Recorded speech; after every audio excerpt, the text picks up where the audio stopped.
بازیگری که خیلی دوستش دارم واقعا، خیلی بازیگری واقعا خوبیه، آنا درماس. به خاطر بازیش صرفا؟ بله. پس به خاطر چی؟ اتفاقا من این مشکل رو با خانمم هم داشتم. مشکل رو با خانومت سر آنا دیارماس؟ بله. تو بازیگری هالیوودی چرا آنا درماس رو فقط فالو داری؟ گفتم خب همکارمه. حالا توی کشور دیگه است، توی کشور غریبه تفلک. او کشور خب برای خودش چه غریب نیست، برای ما غریبه. نه خب اون اهل کلمبیاست ولی الان توی امریکا داره کار میکنه. آره بنده خدا گیر افتاده اونجا.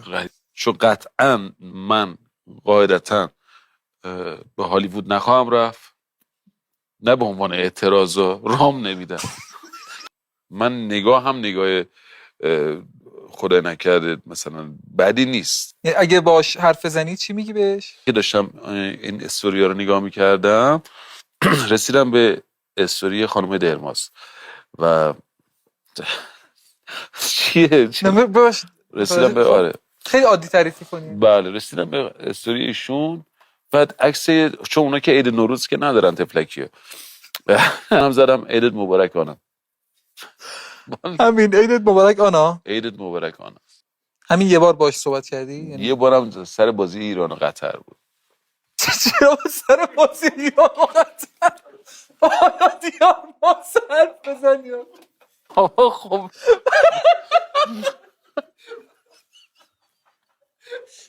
یه بارم سر بازی ایران و قطر بهش عادی.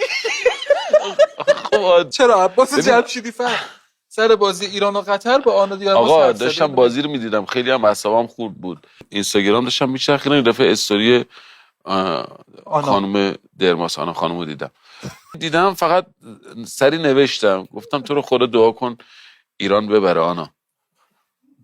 همین.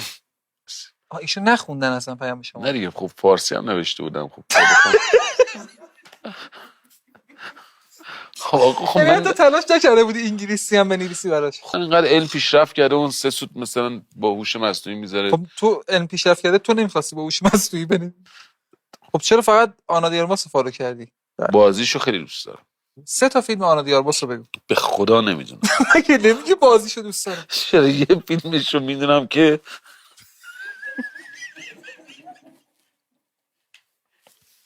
بگو دیگه، مگه نمیگی عاشق بازیشم؟ 3 تا فیلمشو بگو. خب یه تو فیلمشو کدوم نقشش برات خیلی موندگار شد تو ذهنت؟ همون نقشی رو عکسم از بازیش خوشت اومد ها؟